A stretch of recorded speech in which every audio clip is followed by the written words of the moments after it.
It's a quarter to the weekend. You are watching Smell the Coffee with your favorite girls, Diana Master and Aina Riza Quayo. And what can I say? We're looking lovely in orange. I'm brightening up the screen. How are you doing? I'm doing great. I couldn't be better.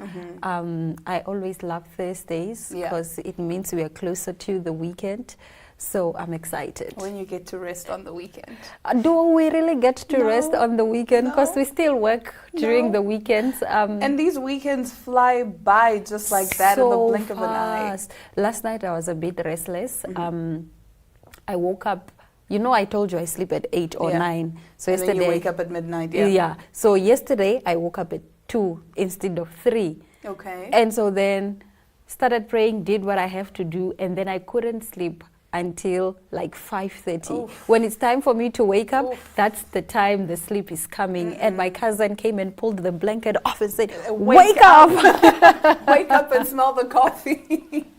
I was so irritated. And then my taxi guy had to pick me up from home this morning because like I just couldn't walk down the road. Because you were late? Because I was late as per our usual agreement. There was a lot going on this morning. There was a lot going on this morning. Yeah, but we thank God we made it on time and we're very grateful. We're very grateful. We're alive. We're blessed. We're tired. Like, personally, I'm exhausted. I'm depleted. I haven't been sleeping particularly this week trying to finish up my thesis and my research. And like this just reminded me why I don't like school. I do not like school. From the bottom of my heart, from the heart of my bottom, school and I. Somebody said on Twitter the other day, apparently academic research is like you knowing the thing, but you have to look for somebody else who said it before you. But you can't say Aina 1996 said it because now Aina 1996 is too old. Now you need to find Diana 2023 just for Diana to say, we bake cake.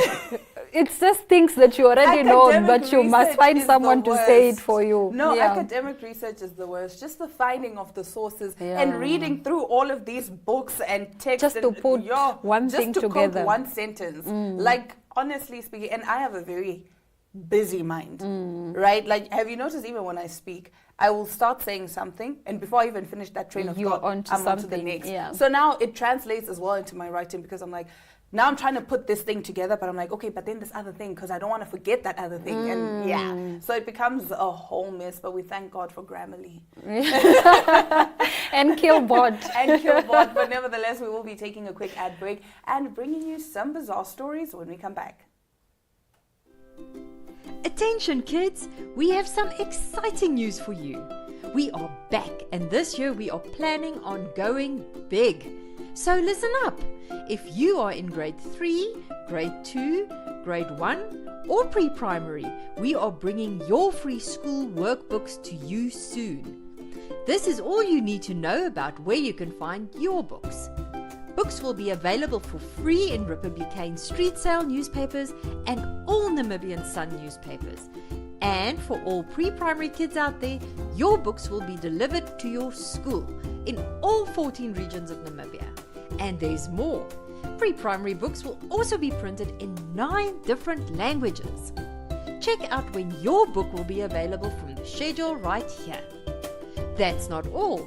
Our free online school is there to help you along the way with video lessons and more books to download. You can also follow along on NTV every Monday to Friday from 9:30 to 11:30 for your daily online school lesson. We thank all our sponsors who are helping to build a brighter future for Namibia. Contact us at info@acdtrust.com and follow us on Instagram.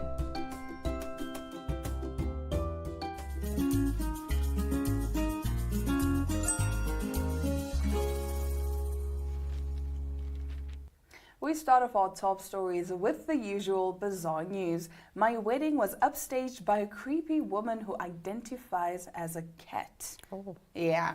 A woman had her outdoor wedding nearly ruined when an uninvited woman pretending to be a cat with a kitty mask, ears, fake tail and all crawled on her hands and knees behind the lakefront altar. At first, bride Mystique Morris of Oklahoma City thought the odd human cat creature was just a cow in the distance. But as the 24-year-old walked down the aisle, things took a turn turn for the worst. The one thing that was frustrating was that a lot of people were paying more attention to her than me, Morris told Kennedy News. I'm only getting married once, so what the wedding party encountered was a Therian, better known as a person who identifies as an animal and goes to outlandish lengths to behave as one. A Japanese man who fits the description previously spent $14,000 to appear more like a collie dog breed. Close friend and guest Amy Y, 36, recalled what was positively a disaster during Morris's April 20 ceremony, which included about 100 guests. They started the procession and then the person stood up and I realized the cow was a human. The procession had already started, so it was too late to stop anything, she said. Once the ceremony started, they stood up and started walking around. I thought maybe they were inebriated. While White continued, they kept stepping up and laying back down on the grass. Everyone thought it was really weird. While Morris, who married 22-year-old Michael Morris, things got even worse afterward, according to White. When the bride and groom kissed, the Therian gave them a little bow. After the ceremony, I told the bride there's a furry at her wedding, she said. And then towards the end, when everyone started cheering, they walked to the edge of the lake and they were trying to get in the photos and taking pictures themselves. Why would you do that? It's giving at bitter my ex. wedding. That's me at my ex's wedding. I will be so angry. That's me at my ex's wedding. Why would you do that? Just wait for your own Just wedding for vibes. and ruin Just it for vibes. yourself if you want to. Just Like, for how can you vibes. show up? I understand what the bride is saying, that now the attention Is on her, yeah. is on her. Because instead everyone of wants it to know, being- what is this creature? Oh no, you can't do. I will be so mad. The moral of the story, if your ex is getting married and you don't like it, just go as a cat. Why would you show up at your ex's wedding, guys? It goes move back on. to that thing that we're saying about moving on, yeah. Just move on and live happily ever after. Leave Do people better. who don't want you alone. And that's better. about it. But nonetheless, we are moving on to celebrities. Celebrities are facing increasing criticism on social media for their failure to speak out against the humanitarian crisis in the Palestine enclave of Gaza. Some social media users have started a block out in order to pressurize the stars into taking a stand. Associated Press journalist Depti Hajila says the movement started about a week ago in the wake of the Met Gala. The contrast between the opulence and the fabulousness of the celebrities and the Israeli government starting their military operation in Rafah really raised a lot of concerns and outrage, she says. Blocking the accounts of celebrities or influencers means not seeing any of their content they produce on social media. That means no posts, no photos, no videos, no collaborations with sponsors. It's been a range of celebrity. Pretty much any celebrity you can think of probably has somebody blocking them, both in the US as well as other countries around the world, as more people are getting involved, says Hajila. The blocks are meant to affect the views, engagement, brand, target celebrity brands and ultimately impacting their paychecks. Users says that in this protest against the fact that celebrities neither have spoken up or have said enough against Israel's action in Gaza during its war with Hamas. Since fighting erupted on 7 October, following Hamas cross-border attacks, the Israeli military has killed more than 35,000 people in Gaza, and this is according to the health ministry. So which celebrity are you blocking before we start? No. I would say, though, Yeah. there was a lot of backlash when the Met Gala came, because everyone was saying people are celebrating and spending all of this money just to look fabulous for a few hours. We can't even say for one day because it's not, it's just a few hours. Meanwhile, there's this human crisis that is happening.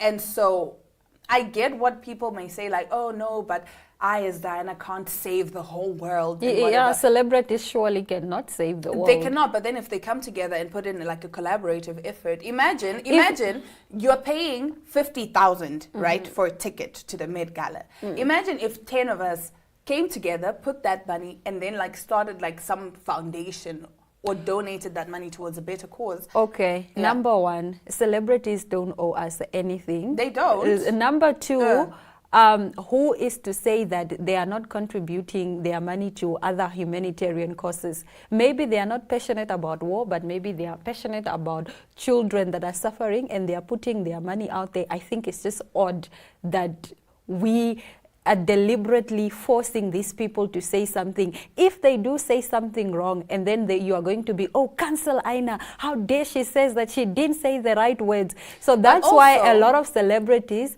are not saying anything. But also these people's money comes from other people. So what if they say something and then, you know, this impacts their bread? I think celebrities at this point are just looking out for their best interests, which is right. Even if you are a celebrity, you are not going to say something. You would, let me make an example. Let's say during the elections, the SWAPO government comes to you and say, Diana, you are a public figure. I want you to campaign for us. Tell young people why they should vote. Why they should vote, and they should particularly vote for SWAPO. You know, SWAPO is under pressure right now from the whole country. People want other changes whatsoever. So are you not going to take that opportunity because of what the world will say? Or are you going to get your bread and actually feed your family members? Okay, so I think it's the same. I would, not going with that example, but just going back to what you're saying, not saying something is saying something. It's kind of like when the Black Lives Matter thing happened, right? As a black person, you're not saying anything. That is actually saying something. It's like, you know what, listen, I don't care about this. I care about myself, you know? So yes, I understand what you're saying, that at some point also you can say the wrong thing. Because celebrities, let's be fair, they can never say or do anything right. They say something, it's like, I can't believe you said that. Or and you don't say something, it's like, I can't believe you didn't say anything. Like, but then again, at the same time, because this is something that cannot be ignored. So this is something that still someone somewhere needs to, because a lot of people are boycotting companies like McDonald's, Starbucks, all of that, because of their stance in this whole situation. But I don't think, so even if Aina says stop the war, Israel is not going to stop the war. Even if Beyonce says stop the war, Israeli is not going to stop the war. We just like knowing that you are with us. And that's about that. But the problem is we will not finish this. We actually do have something interesting coming up. We're talking the Youth Summit, so we'll be right back after this short ad break.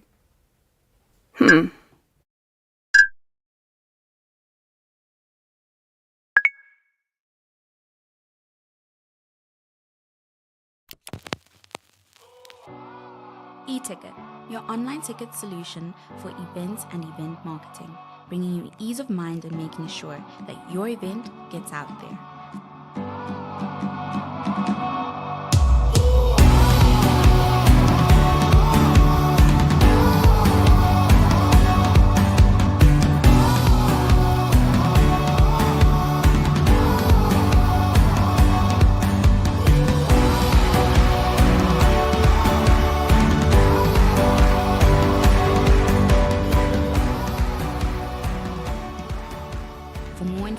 Contact events@nhom.na.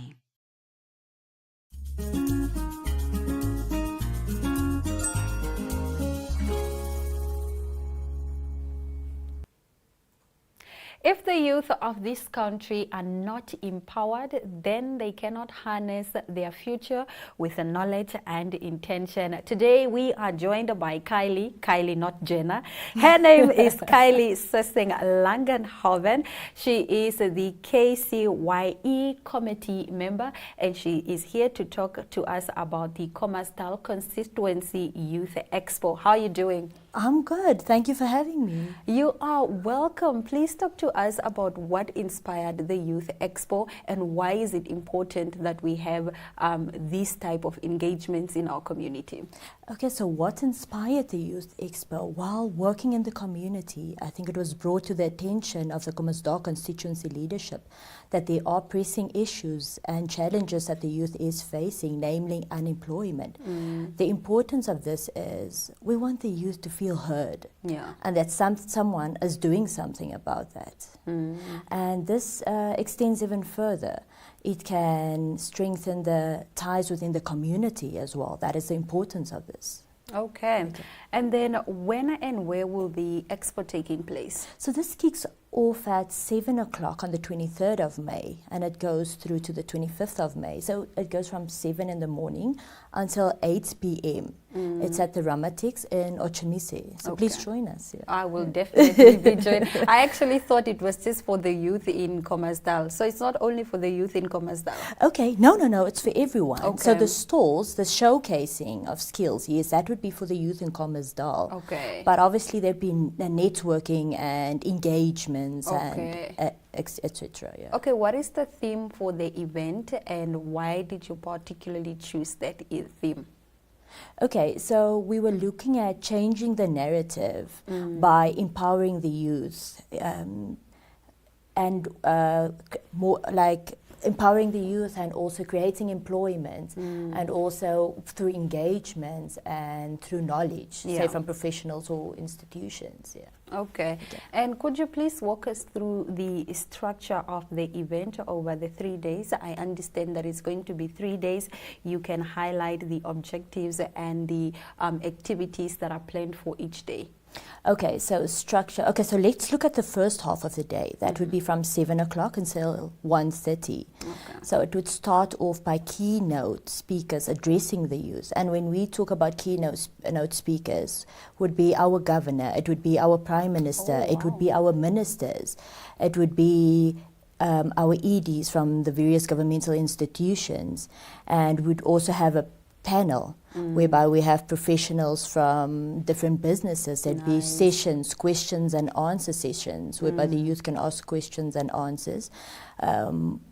During these sessions, like after each session, we'd have entertainment. Yeah. And amongst these artists would be the likes of Top Cherry. We have Love. Manebe. Love. Oh, she's amazing. Yes, Manebe. We have the chef. Nice. We have the ACM group. We have Bale Bale. Wow. Yeah, It's amongst going these, to be yeah. a fun-filled youth expo. Definitely for the youth, if you are going to have entertainment. Could you please tell us how you envision the skill showcasing contributing to youth unemployment? Okay, so that is day one. Sorry, just to continue, that was the first half of the day. Okay. The second half would be from 1 o'clock to 5 o'clock. So that would be walking through the stalls, networking, engaging. And then what I'm very excited about is the bonfire, meaning we'll have experts that would do storytelling and teach the youth. Yes. And then so what you're referring to is then day one, which is the showcasing of skills. Yeah. So what that would then mean is, in as much as the youth is looking for employment, there are businesses that are looking for employable youth. So, and in showcasing their skills, we are hoping for them to secure employment. Yeah. Yes. Okay. With day 2, you're focusing on entrepreneurship and business pitching. One of the biggest struggles as youth is lack of resources. What type of resources would then be available for the youth that will be pitching? Are there any, or are you hoping that, you know, the people who are going to attend can then make these resources available? Yes, so as you say, the people that will attend could make these resources available. So if you look at an entrepreneur, you look at someone that has already started a business, say a small SME, or someone that is looking at starting a business but has these challenges that they are facing. So it would be someone that started a business that would be needing investment. That opportunity would be there. It would be, say, when it comes to the government institutions, that you'd now realize, I didn't know this opportunity was there, but okay, now I have the knowledge. It would be also, when it comes to knowledge, we'd have professionals and experts in their own right, whereby now you can ask questions, and maybe you had this challenge and you found a solution, and that would help with their growth. Okay. Yeah. And then on day 3, I understand it's all about training and capacity building. What educational opportunities are there for these young people, and what initiatives can they then take to be empowered? Okay, so on the third day would be for tertiary institutions, and I myself have learned a lot about various things and also opportunities available. If you look at training institutions, you'd have training institutions that they provide training for free. These trainings are sponsored. So we would encourage the youth to come and have a look. And by doing training, I think you add to your set of skills, which is then a long-term economic benefit, not just to yourself, but the economy as a whole, and providing a solution for this. Okay, I love that. I always preach that as young people, it's necessary for us to upskill. And now finally, Kylie, for more information, where can we get a hold of you? Okay, so firstly, the stalls, what I must say, there was a question whether the youth have to pay for these stalls. It's absolutely free to come and showcase your skills.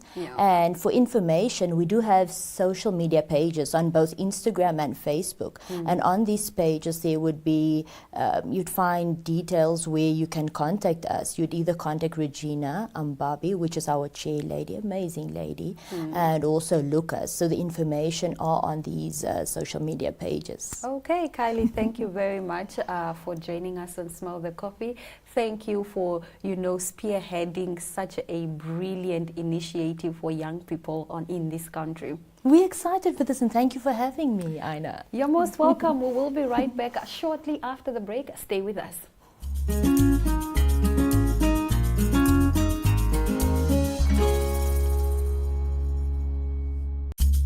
Hi, I'm Fadia Seabread. We're at our day spa branch today. So this is Unique Day Spa. What we offer at our day spa branch is massage therapies, a variety of different ones, ranging from back and neck massages, deep tissue type of massages, Hawaiian lomi, and Thai massage, which is one of the ones we're going to be showing you today. We also do waxes here, and our basic facials are done this side. We also do eyebrow shape and tint. So at our Medi Spa branch, Unique Medi Spa and Ivy Clinic, our Southport branch, we offer bespoke treatments like radio frequency, skin tightening, we do micro needling. We also have a non-surgical facelift, which is called the Jet Plasma, which we've been seeing incredible results with. Then we also have slimming packages available, such as lemon bottle. We also have our semaglutide, which we've launched recently, which is weight loss boosters, which works very, very effectively. And then we also have treatments such as underarm discoloration, dark inner thighs, as well as knuckles, knees, any area of the body where there is discoloration. So besides treating the skin on the face, we also make sure that we treat the body effectively, as many people have concerns regarding the body as well. So we have vaginal tightening packages, which is basically packages which treats intimate areas of the body as well. So what we're doing here is a Thai massage, originates from Thailand. It's a massage that involves a lot of stretching techniques as well as pressure points. It's a very relaxing type of massage. Our clients need to wear gym attire or just comfortable clothes when they come for this massage. If you're exercising, gymming, or doing any kind of activity that's causing you to have lactic acid buildup, this is a great massage for that. In general, it alleviates muscle aches and pains. It helps with joint mobility. It's just a great massage overall, any time of the year, and for anybody just seeking well-being and wellness. To add this type of massage to your routine would be great.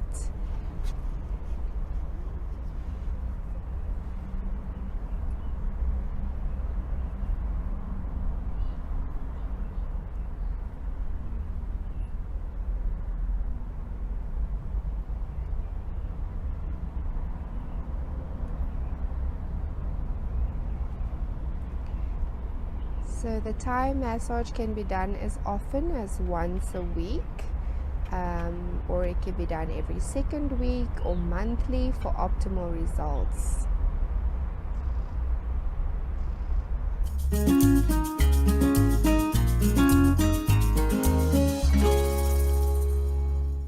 Well, all's well that ends well. Thank you so much for spending your morning with Diana Master and Anna Rosa Cuello on Smell the Coffee as we were updating you on all the latest and bizarre news stories. We'll be back again tomorrow, same time, same place.